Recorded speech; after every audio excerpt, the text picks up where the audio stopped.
Welcome, and thanks for joining us. My name is Mark Burnett, and along with Julian Davis, we'll be talking today about advances in melanoma from the perspective of detection, treatment, and prevention. Now, melanoma and skin cancer as a whole are a special interest of mine that comprise the majority of my practice, and so with that, I'll be providing the dermato-oncology perspective to the talk. I should also say that the content of this talk is geared to provide a foundational understanding to the community. And with that, I should also make clear that I have no financial disclosures. The outline of this talk is going to follow this sequence. We'll start talking just briefly about what is melanoma, a brief picture of what the incidence in melanoma looks like in the US, the causes of melanoma that we know about, how melanoma is detected, how it's treated from the local perspective, that is localized melanoma. Dr. Davis will talk more about advanced disease, and how melanoma can be prevented. So what is melanoma? Well, melanoma is a malignant tumor arising from melanocytes, and melanocytes are the melanin or pigment-producing cells located primarily at the bottom layer of the skin's epidermis. And I say primarily because there's more than just melanoma of the skin or cutaneous melanoma. Some melanomas also arise in non-cutaneous areas, such as the eyes, known as ocular.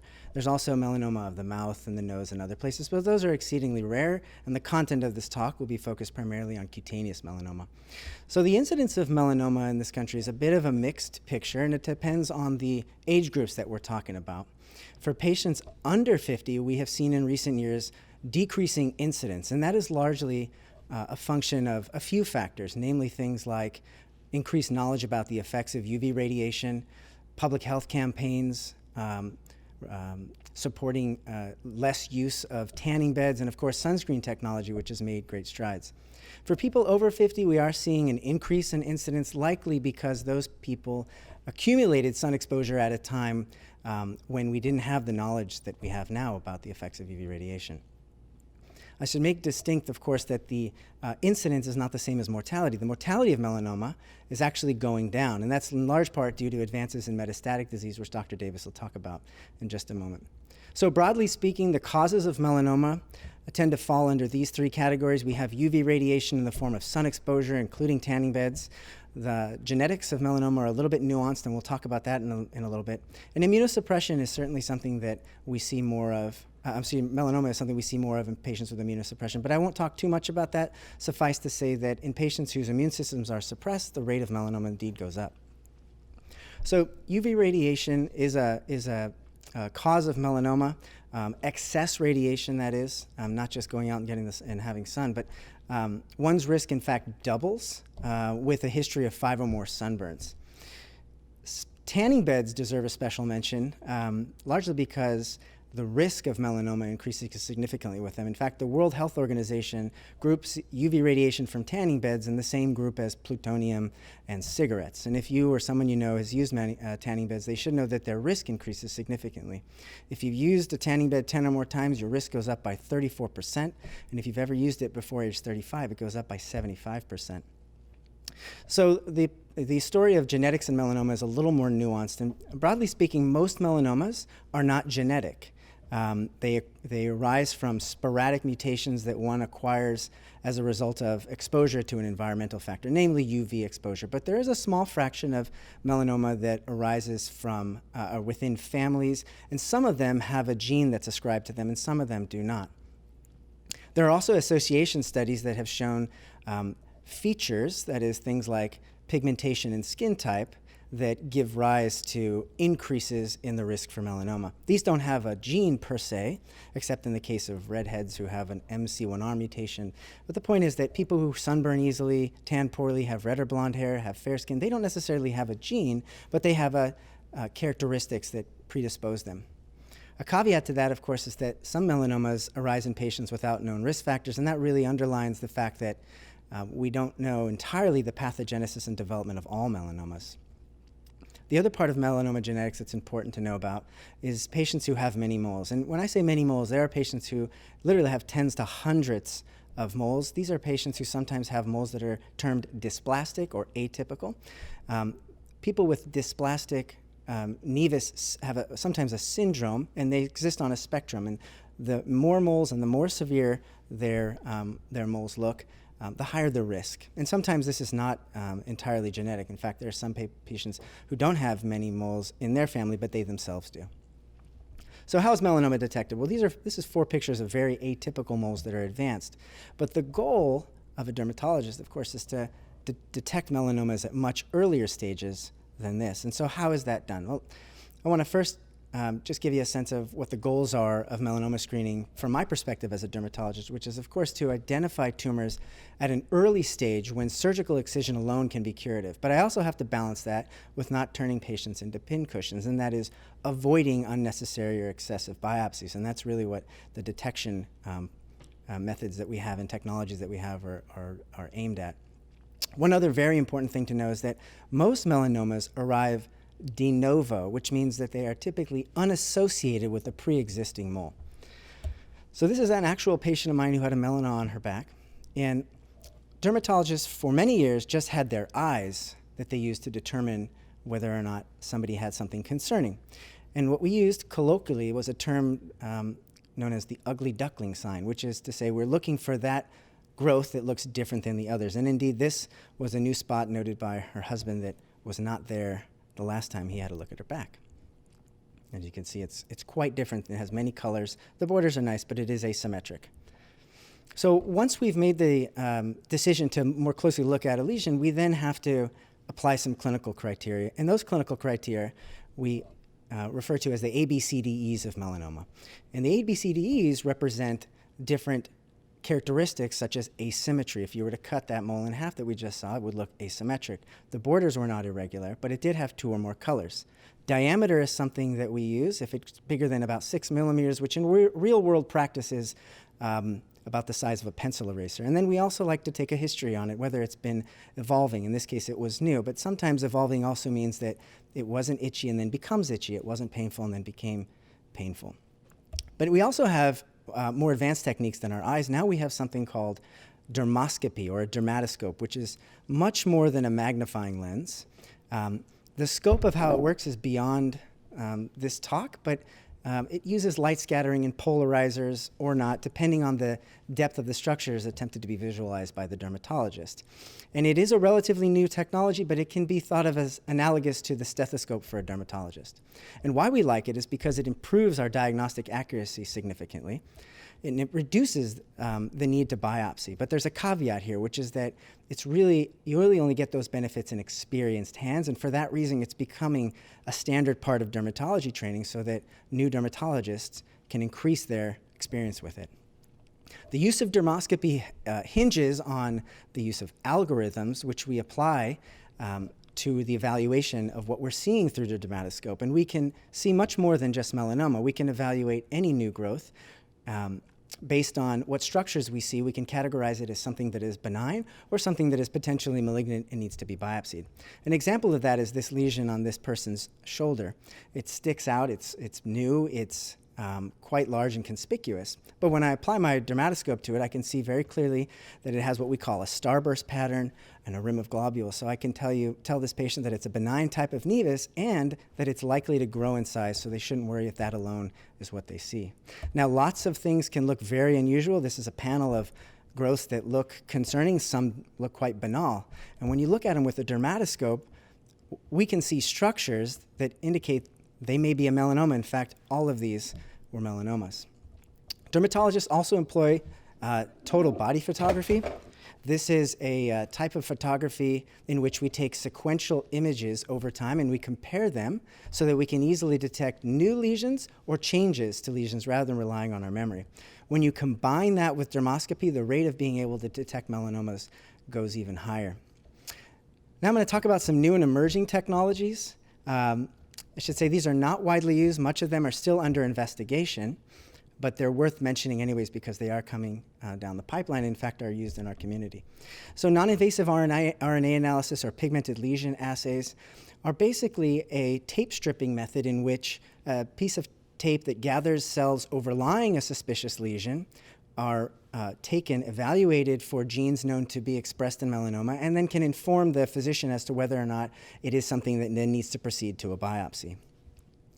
The next level of total body photography is 3D total body photography, in which and this is only available at a few academic centers right now, but a 3D avatar of the entire surface of one's skin can be created at a very high resolution so that we can detect any changes to the skin in 3D rather than 2D.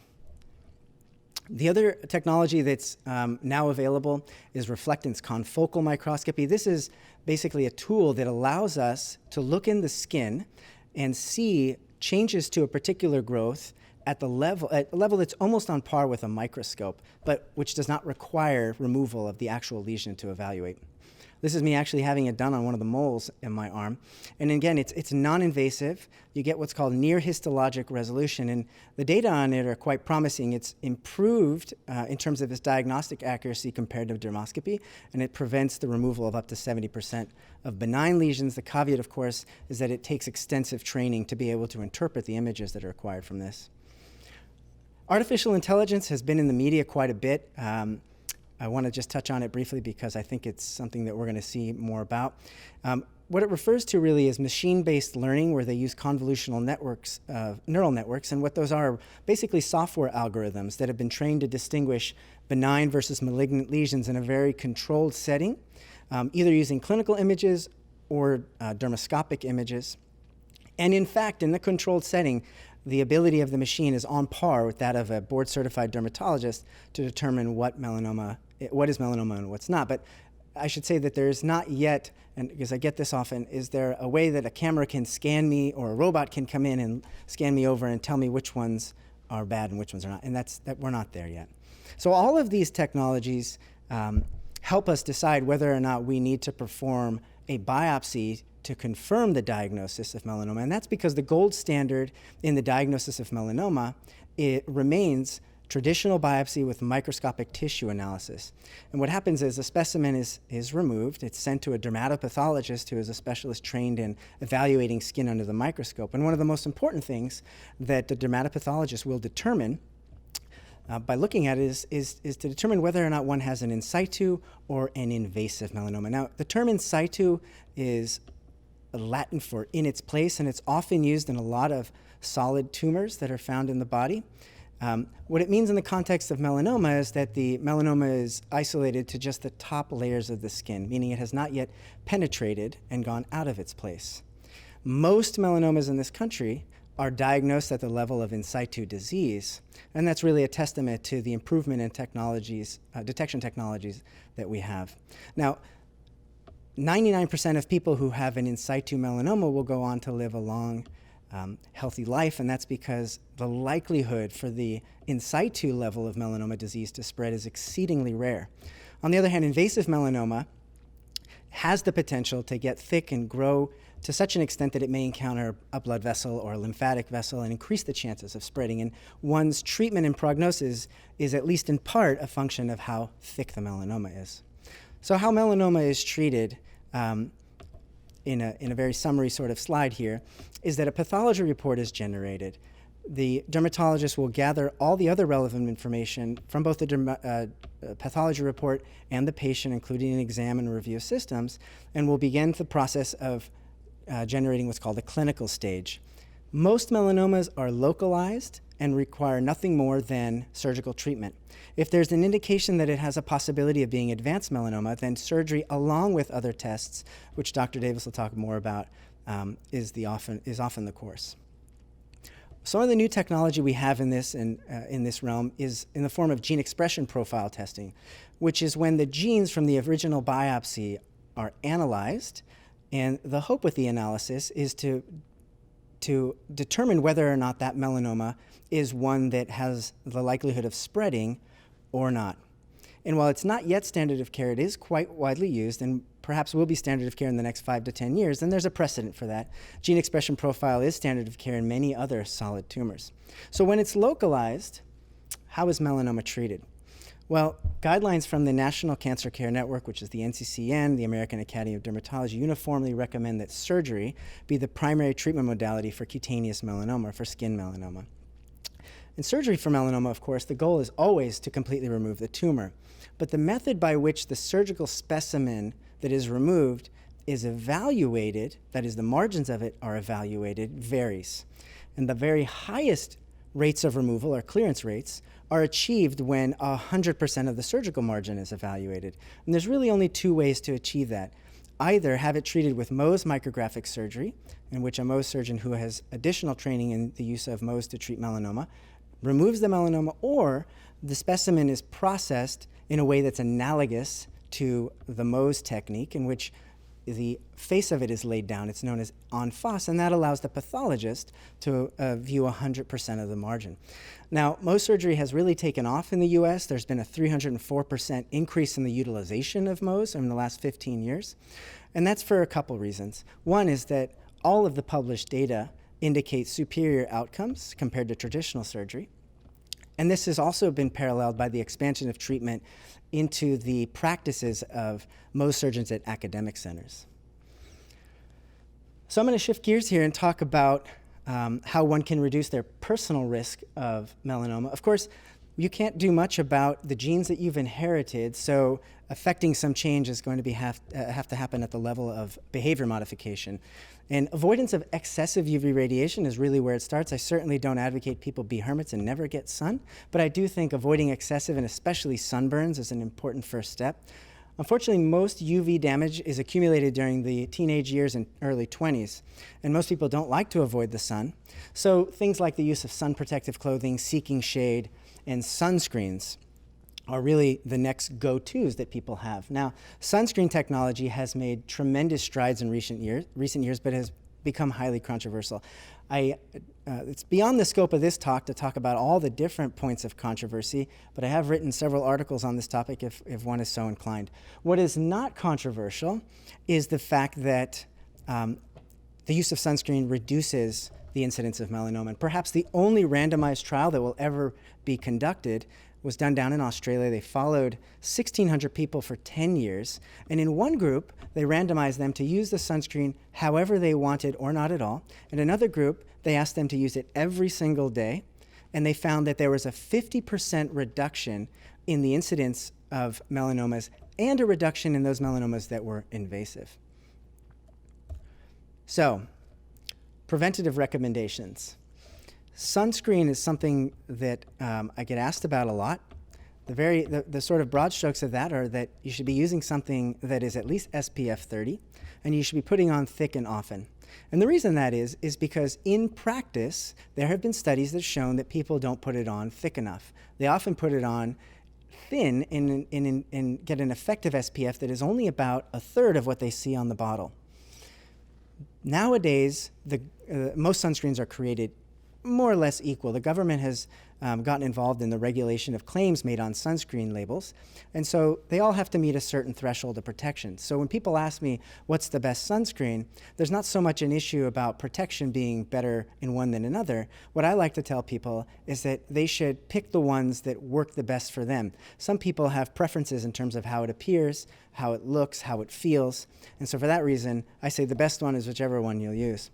For patients who have melanomas, and that I follow regularly, I like to recommend that they do self-examinations. What that is having a hand mirror and a long mirror, taking 60 seconds once a month in between the intervals during which I see them, and just get a look at what their body looks like, what is and what is not normal. If they have trouble with that, they can take pictures, selfies, in some way compare sequentially over time what the skin looks like. And I've had some patients who have detected melanomas in the interval during which I see them. So I'm going to summarize by saying that detection is making great strides. We have new and emerging technologies, and that's reflected in the fact that most of the new melanomas we diagnose are in situ. Treatment is most focused on, for localized disease, surgical treatment. Mohs is increasingly being utilized because the outcomes have been shown to be superior. And prevention really falls squarely on limiting excessive UV radiation, and sunscreens, without a doubt, are a critical component of that. So with that, I'm going to take a couple questions from the community. The first one we have is, are sunscreens safe?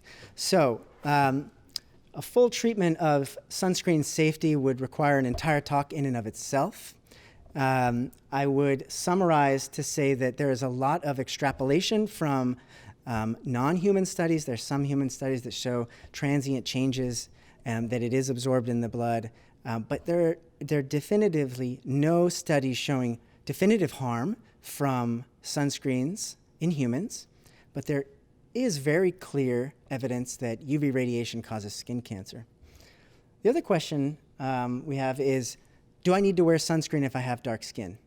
And what this question is really asking is, do people with dark skin get skin cancers? And the answer is yes. They get it at much lower rates, sometimes can impart a false sense of security and thought that they cannot get burned, but in fact, people with dark skin can get burned. One of the things that happens, unfortunately, in people with darker skin is that there's a trend towards diagnosis of skin cancers at later stages. But the idea that they don't have to have sunscreen or don't get checked is not true. They, in fact, do need to be careful of their skin. And then the last question here is, are skin cancers hereditary? And the way I'll answer this is that skin cancers is a big group. I would divide it up into melanoma and non-melanoma skin cancers. Melanoma can be hereditary. There are familial melanomas, not all of which, again, have genes associated with them. But a family who has a melanoma should know that anybody who's a first-degree relative to that person has an increased risk of melanoma. That is, anybody touching that person on a family tree has a higher risk and therefore should be checked on a more regular basis. Non-melanoma skin cancers, the data on whether or not they're hereditary is not great. What is hereditary is the pigmentation type and the skin type that you inherit as part of your genes that predispose you to the non-melanoma skin types. Hi everyone, thanks again for joining us. I'm Dr. Julian Davis. I'm a medical oncologist at the Ridley-Tree Cancer Center and focus on advanced cutaneous malignancies. So I'm going to talk about advances in melanoma both globally and locally. I also have no financial disclosures. So as Dr. Burnett mentioned, the epidemiology, the risk of melanoma is changing in different age groups. But the numbers of new cases on a whole is rising both in the US and worldwide. And this may not be due to just the overall number of new cases, but in some degree, our ability to detect cases at an earlier and more often level, as Dr. Burnett alluded to. Unfortunately, there's still a significant number of people that die from melanoma every year, over 5,000. And as Dr. Burnett mentioned, the mortality or deaths from melanoma is different across age groups. Risk factors, as previously discussed, primarily UV damage causing damage to DNA, particularly related to quantity in sunburns and tanning beds. If you have a personal history of melanoma or other non-melanoma skin cancer, that is a risk factor for getting melanoma. And if your immune system is very suppressed, either due to receiving an organ transplant like a lung or kidney, or if you have some blood cancers like lymphoma, leukemia, or HIV, that immunosuppression increases your risk of developing melanoma. And as previously mentioned, there are rare familial syndromes where you can have an inherited mutation that predisposes you to getting melanomas, such as a FAM syndrome or another gene, BAP1. So our first job after melanoma detection is staging.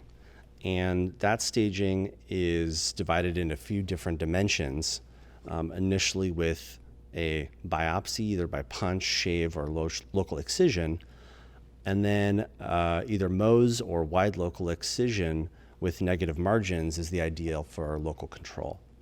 And based on the risk of spread to a lymph node, particularly if the local melanoma is very deep in thickness or ulcerated, which is a negative prognostic marker, the surgeons may deem a sentinel lymph node biopsy necessary.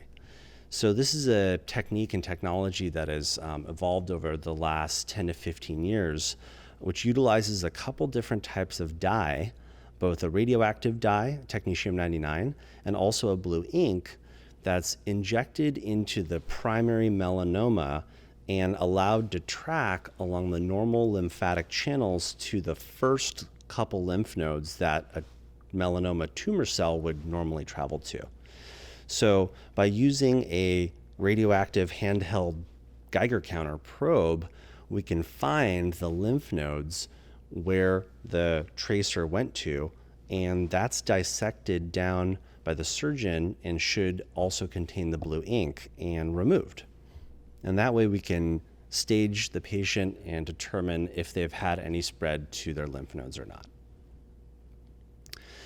So the staging of melanoma was updated recently in early 2018. And the main tumor stage has to do with the absolute thickness of the melanoma in millimeters. And that divides between T-stage groups. Also, as I mentioned, if a tumor is ulcerated, that is unfortunately a negative prognostic marker, even in thin melanomas. So on the whole, the vast majority of melanomas are diagnosed at an early stage and local only, and that's very good because the prognosis of early local melanoma is good. Unfortunately, in some local melanomas, even if they have not yet been shown to go to the lymph nodes, there is a high rate of distant recurrence or metastasis. So in a stage 2B melanoma, which is both thick and ulcerated, without going to the lymph nodes, the chance of being both alive and without recurrence of melanoma is only about 25 to 50% at 5 years. In stage 3 melanomas, which means that lymph nodes are positive, but they haven't yet gone to a distant site like bone, brain, liver, or lungs, the outcome is very heterogeneous.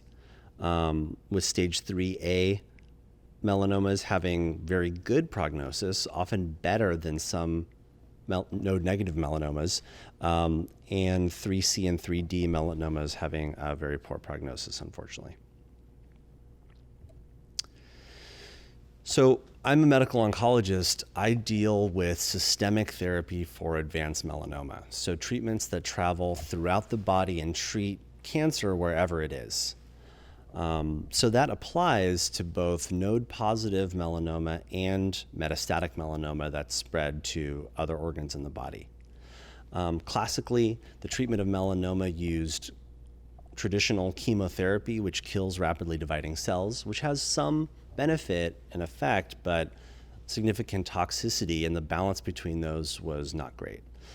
We're very fortunate that we've had a dramatic improvement in the medications we use to treat advanced melanoma that are primarily focused on two different mechanisms of action.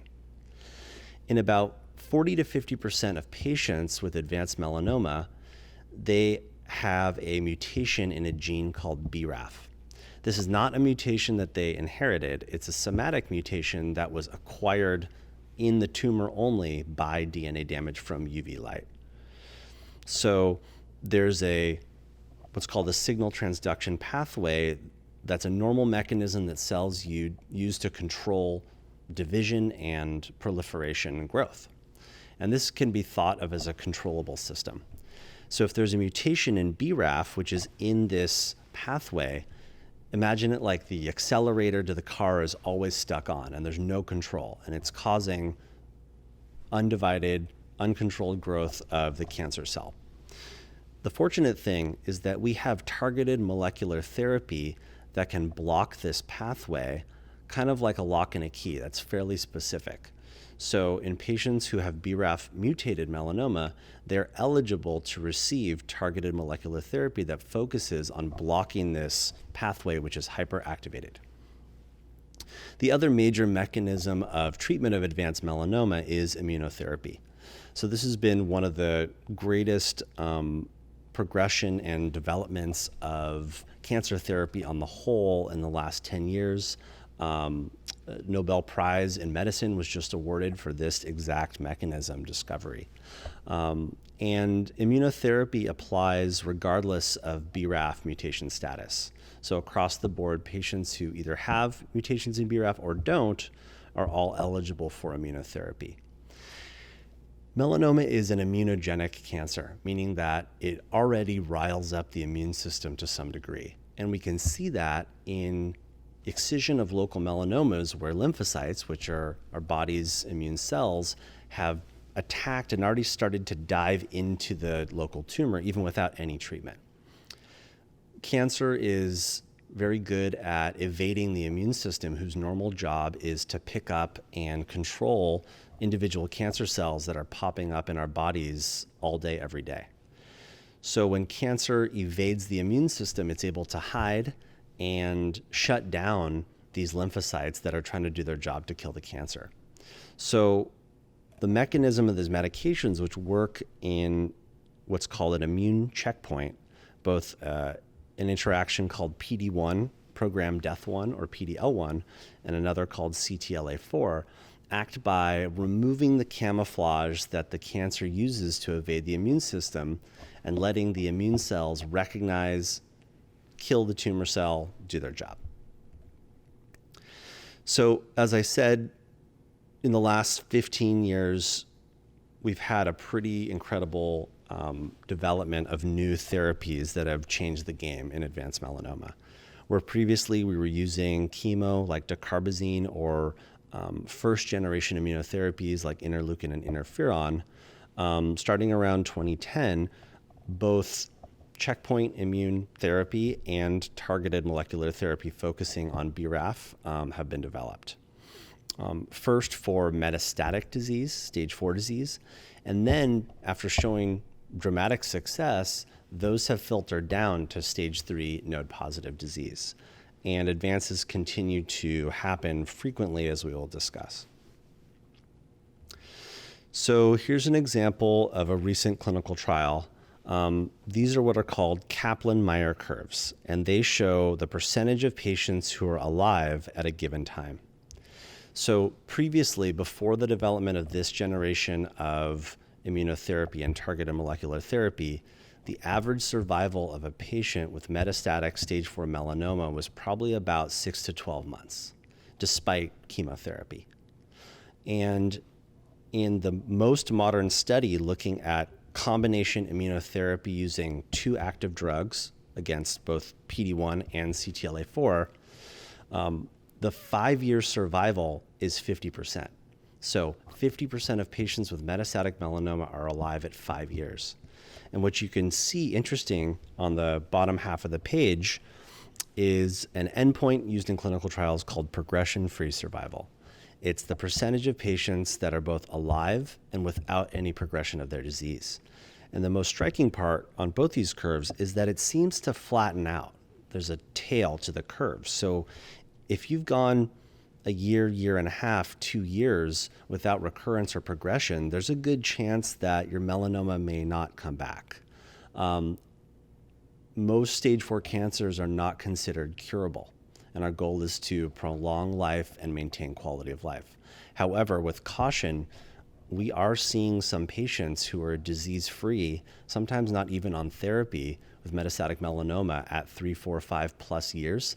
They're probably cured. So that is a dramatic change in our outcomes of our patients. As I said before, the established treatments that showed great effect in metastatic disease have filtered down to earlier stage disease, melanoma that has gone just to the lymph nodes. When we remove all of the melanoma, all of the tumor that we can see, and then we try to give some systemic therapy after that to reduce the chance of recurrence and improve the chance of cure, we call it adjuvant therapy. And that was first studied in the 90s and early 2000s with the first generation of immunotherapy. But then ipilimumab, a second generation immunotherapy, showed a 10% increase in overall survival against placebo.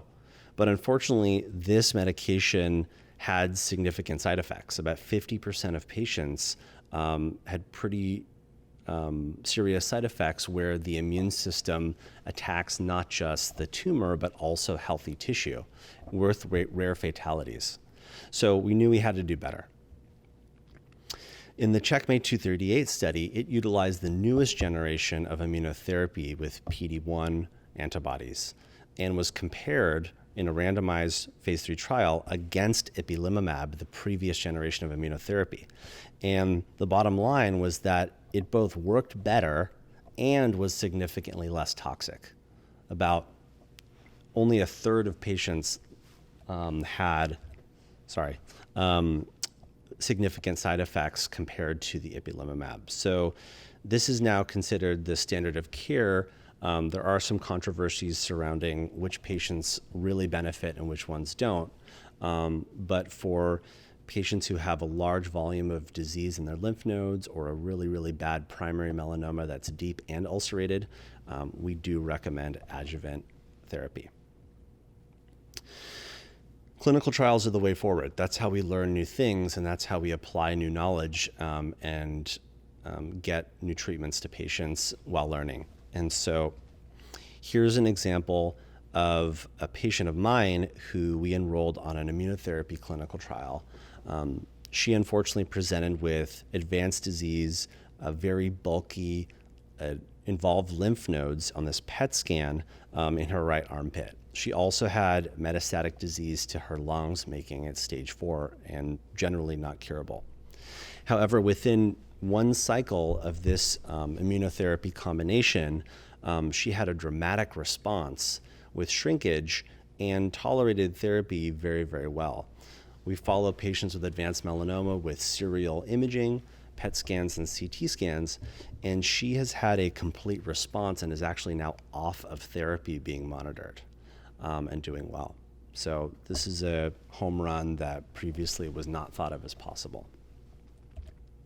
By the same token, the targeted molecular therapy also can have a very, very dramatic effect. The response rates of these medications, meaning the chance of significant shrinkage, is upwards of 80 or 90%. So here was one of my patients who had diagnosis, had widely metastatic disease. He had lost a ton of weight. He was really sick in the hospital.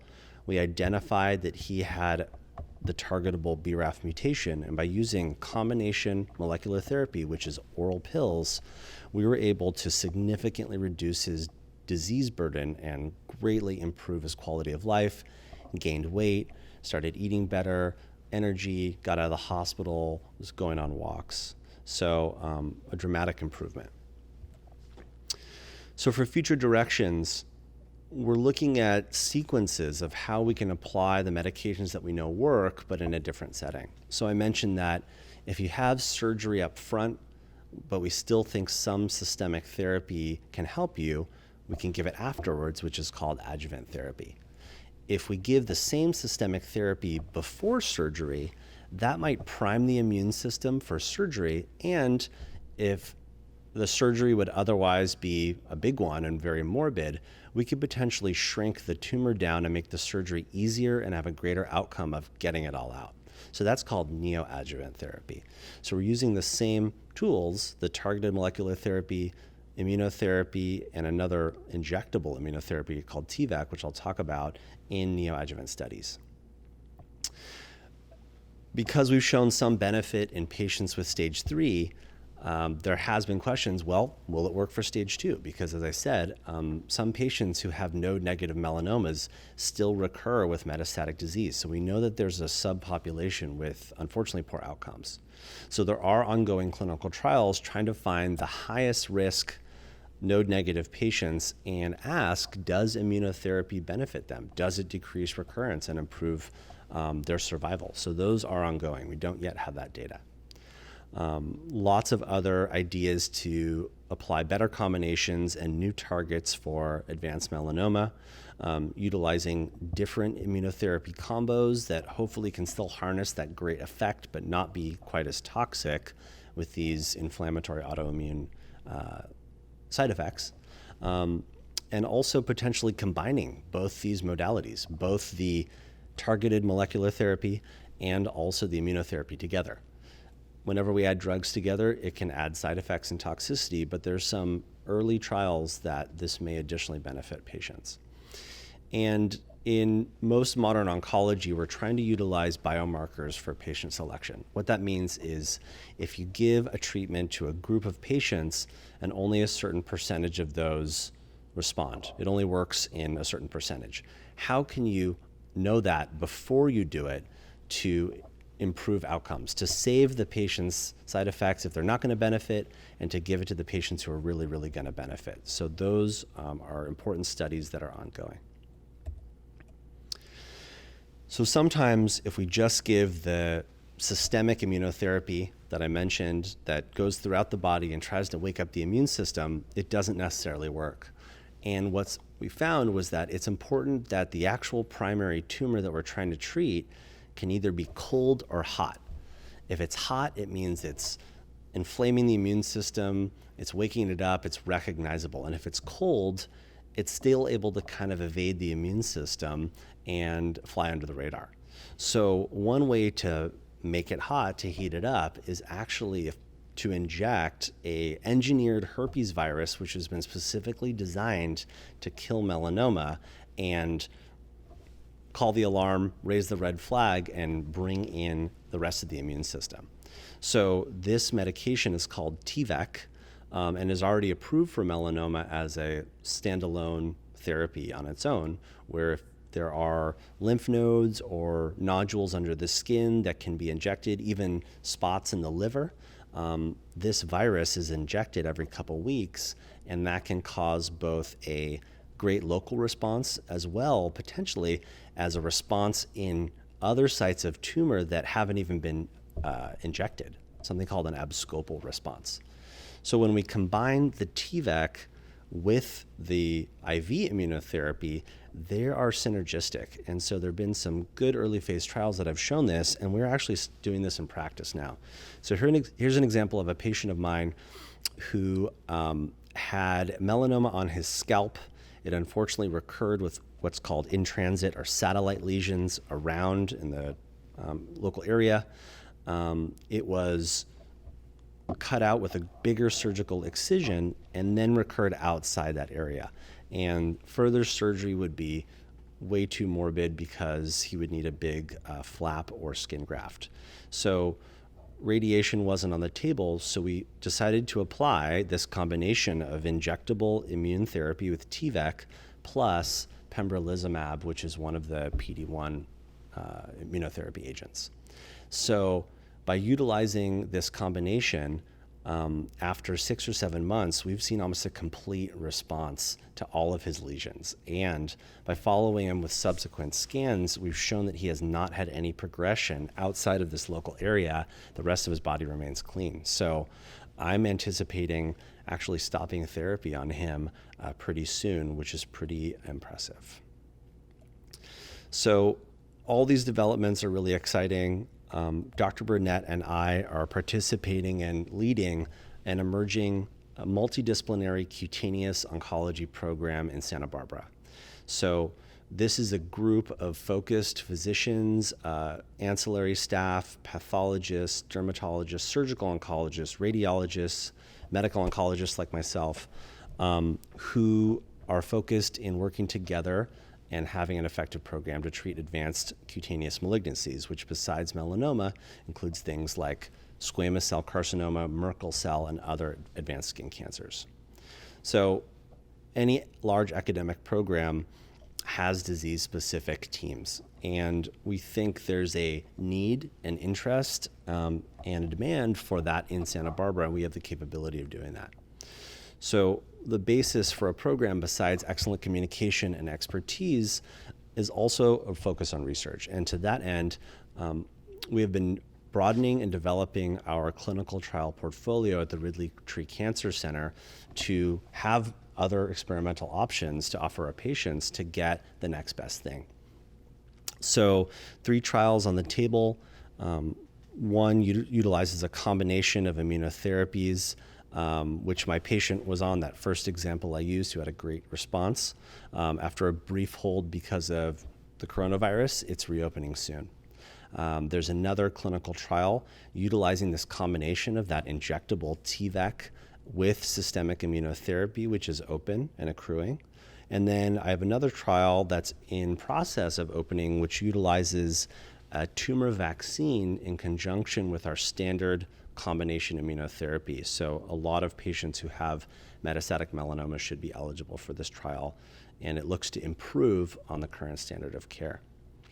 And with that, we'll finish. But again, I want to thank you all for tuning in, and I'm really excited about our progression here in Santa Barbara. Thanks.